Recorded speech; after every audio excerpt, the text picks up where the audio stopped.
Halo semua, sekarang saya lagi bersama Anya Geraldine.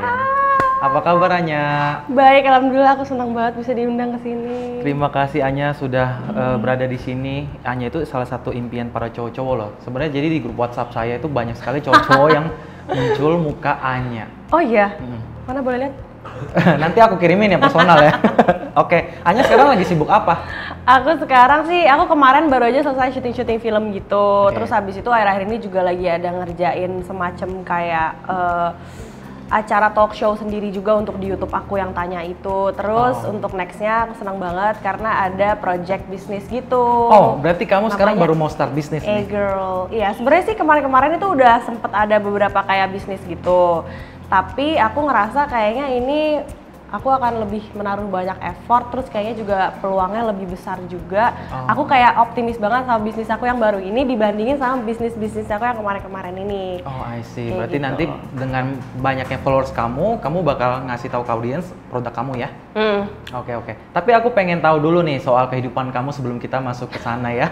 Boleh dong? Mungkin ada yang belum tahu tuh dulu-dulunya gitu Betul. ya. Aku sempat baca berita nih. Jadi waktu dulu kamu di berita tuh dibilang kamu dari keluarga yang broken home. Itu bener atau enggak?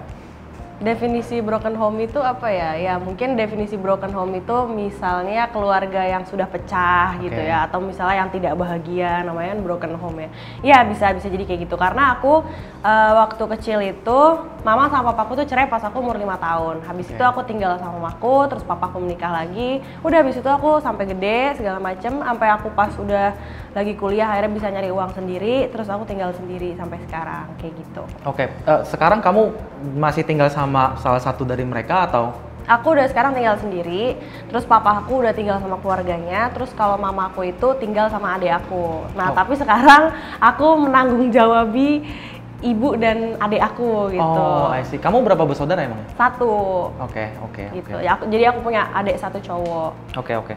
Terus mungkin kalau dari pengalaman teman-temanku ya, yang punya keluarga broken home, dia masih meninggali biasanya karakter atau kebiasaan lama. Apa tuh? Misalkan dia kangen banget sama papanya, jadi dia bilang dia kehilangan sosok papa, atau juga sebaliknya si ibunya. Ada nggak sih waktu dulu kepikiran kayak gitu, atau karakter yang mengganggu sebenarnya sampai sekarang gitu? Karakternya mengganggu akibat itu ya? Iya, betul. Kita jadi ngomongin psikologi ya, tapi nggak apa-apa. Kayaknya sih ada ya, karena dari yang aku pikir-pikir juga, kalau misalnya nggak tahu Kariko udah tahu apa belum, jadi aku tuh dari dulu, dari umur 13 sampai kemarin-kemarin ini, itu nggak bisa yang namanya sendiri. Terus makanya selalu mencari companion yang paling instan, yaitu dari seorang laki-laki alias kalau punya pacar, paling instan kan itu. Gitu. Nah, sampai akhirnya kemarin, aku sempat kayak 2 tahun terakhir itu aku ke psikolog, tapi akhirnya yang bener-bener di treatment banget itu ke psikolog baru kemarin. Sampai akhirnya sekarang aku bisa jomblo dan ternyata aku itu mempunyai kayak disorder namanya borderline personality disorder. Itu tidak bisa sendiri memang. Gitu. Berarti kamu memberanikan diri untuk ke psikolog ya? Karena psikolog kan bisa jadi hal yang tabu ya bagi masyarakat umum. Emang, zaman dulu tuh masih denial gitu. Aku kayak mikir, enggak lah, gue nggak ada gangguan apa-apa kok. Tapi lama-lama kayak berasa juga kayak, kenapa sih ini kayak jadi ngeganggu diri gue banget, ngeganggu hidup gue banget di saat gue udah mempunyai satu orang habis itu kehilangan, itu kan jadi rasanya kayak emosionalnya turun segala macam, jadi ganggu kerjaan. Jadi kayak, wah ini nggak bener kalau kayak gini terus, jadi harus dibenerin. Ya udah, jadi sama psikolog itu kayak dibantu untuk self healing, kayak ngatasin gimana sih caranya lo sendiri. Ternyata aku bisa kok liburan sendiri, ternyata aku bisa menjalani hari-hari sendiri tanpa harus ketemu gebetan atau apa kayak gitu-gitu. Akhirnya ternyata sekarang bisa. Terus kayak oke, berarti ini adalah proses pendewasaan juga. Berarti ya udah. Gitu. Apa hal yang waktu kamu alami nih yang benar-benar wah ini mengubah hidup aku banget nih? Setelah kamu ke psikolog, terus kamu mandiri dengan prinsip kamu yang soal sendiri tadi, apa sih? Oh ya, jadi kan sebenarnya aku itu sempet kayak ada baru putus sama mantan pacarku itu sekitar 6 bulanan yang lalu. Nah waktu itu emang habit aku sama pacar aku ini ketemu setiap hari terus Kak, ketemu setiap hari. Jadi gimana sih rasanya, kebayang kan kalau kita udah punya pasangan yang ketemu setiap hari, tau-taunya putus terus kayak nggak ketemu, kosong banget. Itu kita kalau nggak hancur banget, kalau nggak sedih banget, kalau nggak apa gitu. Nah selama masa yang putus ini aku tuh bener-bener kayak nggak mau sendirinya tuh, kayak sampai dalam satu hari aku janjian sama temen aku tuh bisa kayak 3 orang hanya untuk misalnya nemenin aku, misalnya yuk pagi kita breakfast, ntar kayak siang kita makan, malam kita pergi apa kayak minum-minum atau apa. Nah terus di situ bener-bener setiap hari aku nyari teman mulu, cuman di situ aku mikir kayak ini nggak bagus juga kayak gini terus gitu loh, maksudnya kayak masa iya sih nggak bisa sendiri banget gitu, masa bergantung banget sama teman segala macem gitu. Oke, disitulah kamu Di situ akhirnya aku akhirnya harus kayak mikir, wah gue harus survive sih, at least coba deh di apartemen 3 hari kayak gitu sendirian, ngapain kayak bla bla bla, kayak jangan dibawa stres gitu. Akhirnya ya udah ke psikolog, terus dia ngajarin aku untuk ABCD kayak gitu. Oke, keren banget ya. Terus banyak orang ngira gini nih, termasuk aku mikirnya gini, Anya itu kan pasti terkenal cuman karena fisik ya, tubuh sama kecantikan gitu. Tapi itu benar. Tapi itu benar? Benar, itu tidak dipungkiri, itu adalah fakta. Tapi aku yakin ada hal lain yang bikin kamu sukses selain itu. Nah mungkin ada, tapi kadang orang kan nggak tahu. Dan aku nonton waktu di KPAI kan, jadi ada satu video gitu di YouTube aku nonton. Aku nge-research kamu kan, terus aku malu deh aku nih. Kalau throwback, oke terus. Terus kan di KPAI itu dia menceritakan bahwa Anya, kamu tuh kurang mendidik. Satu. Yang kedua, kamu terlalu vulgar, jadi nggak bagus buat nyontohin kayak gitu kan. Iya benar. Apa tanggapan kamu sama orang yang bilang bahwa kamu tuh cuma modal muka doang sama fisik gitu? Terus kamu kok bisa santai aja gitu? Sebenarnya emang banyak banget di awal yang kayak gitu. Apalagi kan emang aku pas awal-awal boom hitsnya itu kan dengan hal yang negatif ya, maksudnya bukan hal atau prestasi yang positif gitu loh. Nah jadi dari situ, tapi followers tetap banyak, tapi banyak yang ngejudge nih gitu. Akhirnya dari situ aku mikir kayak, gue nggak bisa sih kayak gini terus gitu. Gue nggak bisa selalu mengandalkan entah drama atau apa, karena aku juga males drama-dramaan gitu kalau di sosmed maksudnya. Jadi kayak aku ingin mencari satu hal positif yang bisa aku banggakan, kayak semacam pembuktian buat followers aku. Akhirnya waktu itu aku nyoba-nyoba film.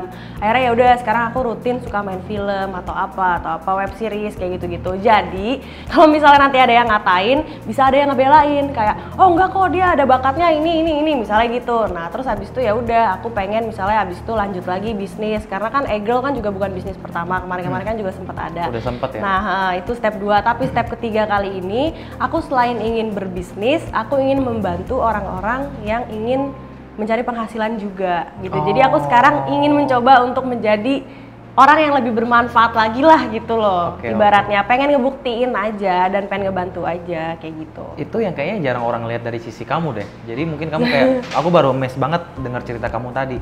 Terus gini deh, langsung aja deh ya. Kan kamu selama ini orang bilang muka doang, tapi aku tuh dari sisi orang yang main di sosial media, aku ngeliat wah Anya ini penghasilannya pasti luar biasa nih gitu, dengan skill yang dia punya gitu.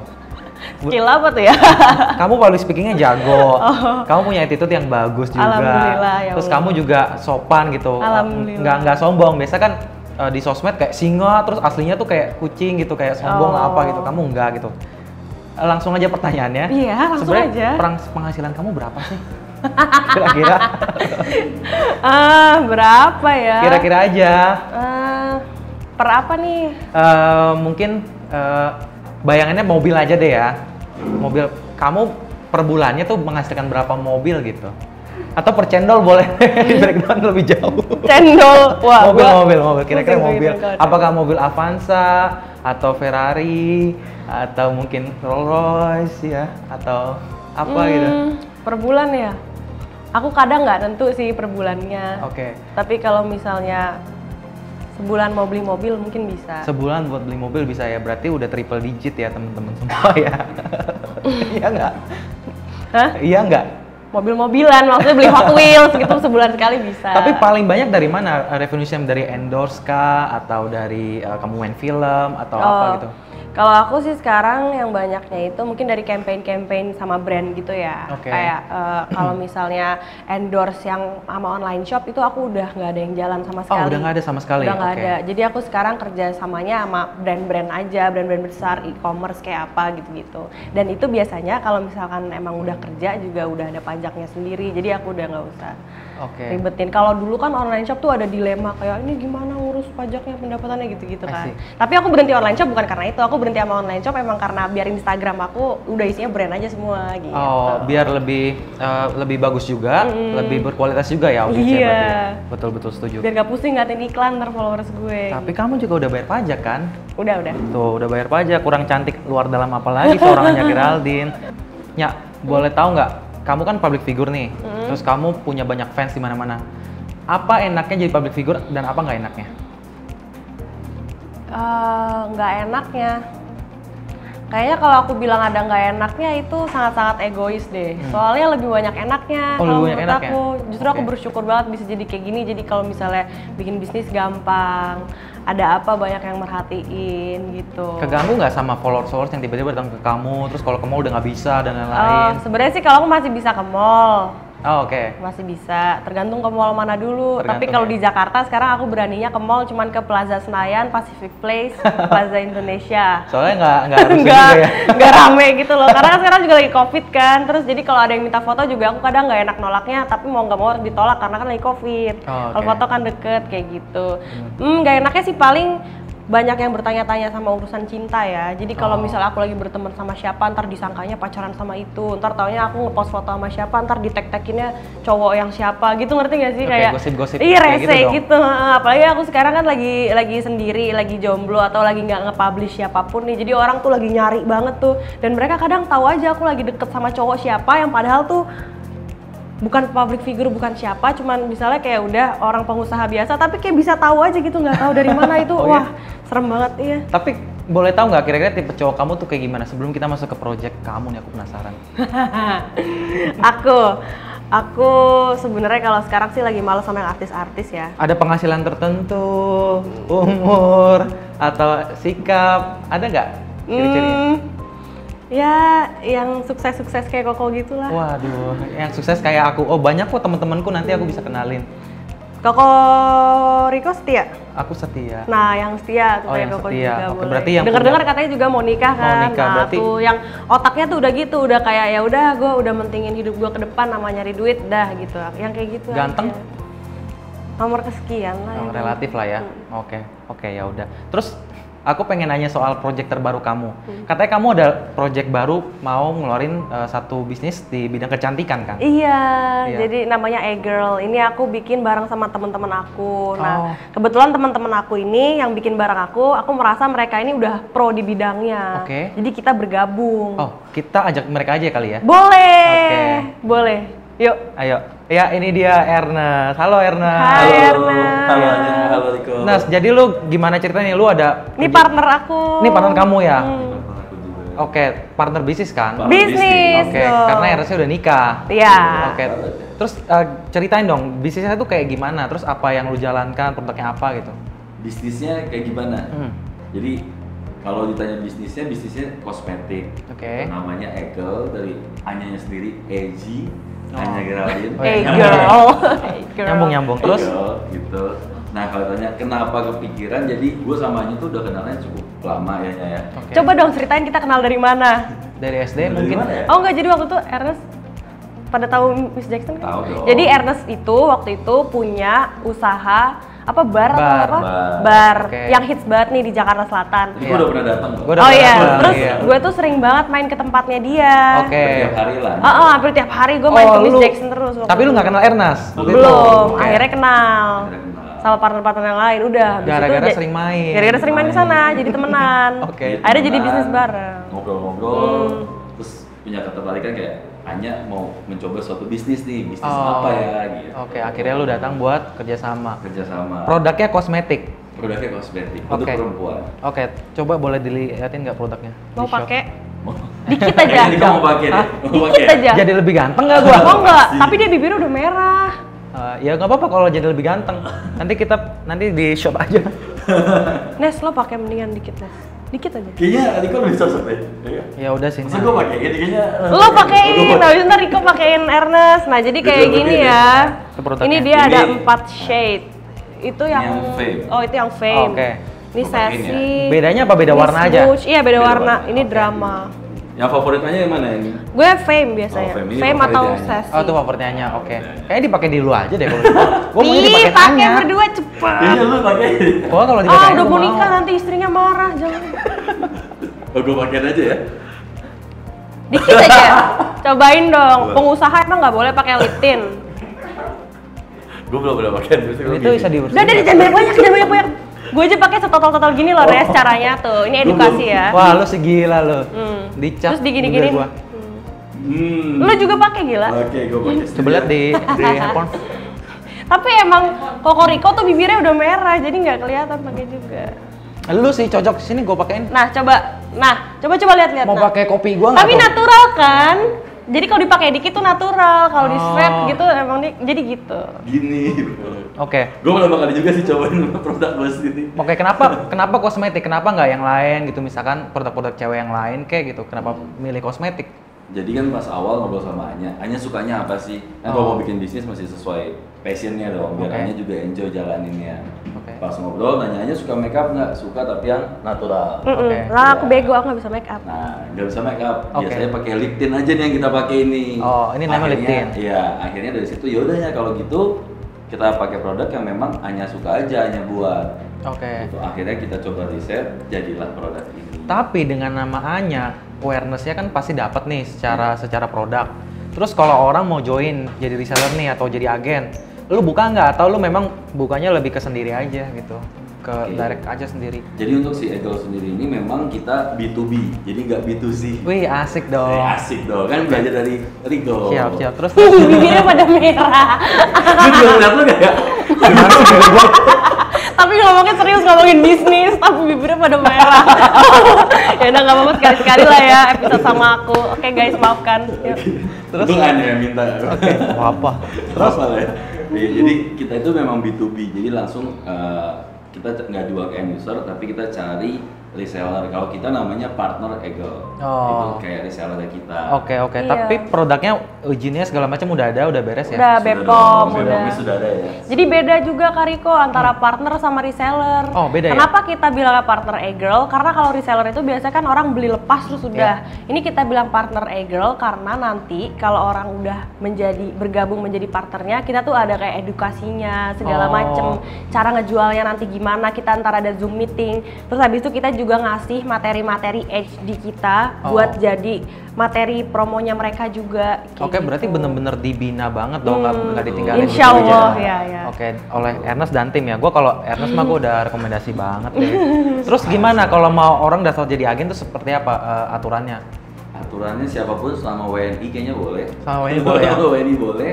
Cukup follow aja IG-nya egirl.id.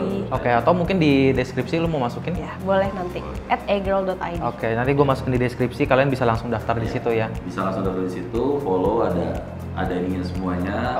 Step by step-nya tinggal langsung isi aja. Terus rencananya mau launching kapan kira-kira ini?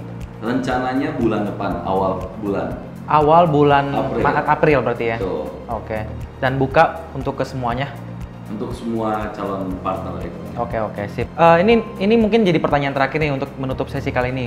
Apa pesan dari Ernest dulu baru Anya kepada teman-teman yang mungkin kalau dari Ernest yang mau join nih, terus kalau dari Anya buat teman-teman yang mungkin selama ini suka minder, dia pengen nunjukin dirinya tuh, gue tuh cantik luar dalam loh gitu. Apa pesannya gitu dari Ernest dulu? Oke, jadi buat teman-teman semua dimanapun berada dari Sabang sampai Merauke tadi. Nah sekarang ini Anya lagi membuka kesempatan untuk teman-teman semua bisa bergabung ke dalam tim Eagle-nya Anya.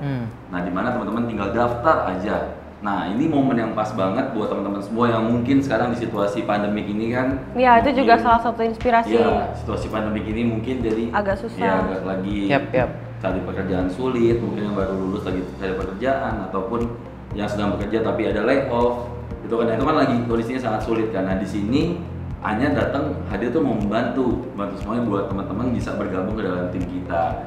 Jadi buat teman semuanya jangan lupa segera langsung daftar supaya kita bisa bareng jadi satu tim di Eagle ini sendiri. Oke, mantap. Kalau Anya? Kalau aku tadi apa pertanyaannya? Tadi pertanyaannya apa pesan buat teman-teman yang mau cantik luar dalam selama ini mungkin dia ada struggle gitu. Kalau dari aku sendiri, untuk ya perempuan-perempuan di luar sana, aku cuma bisa bilang, mau kayak apapun fisiknya, mau secantik apapun itu, yang paling penting jadi orang yang beretitude dan berguna buat sesamanya. Itu yang paling penting sih. Terima kasih buat Anya dan Ernest. Terima kasih juga buat teman-teman semua yang sudah nonton. Sampai jumpa, dadah.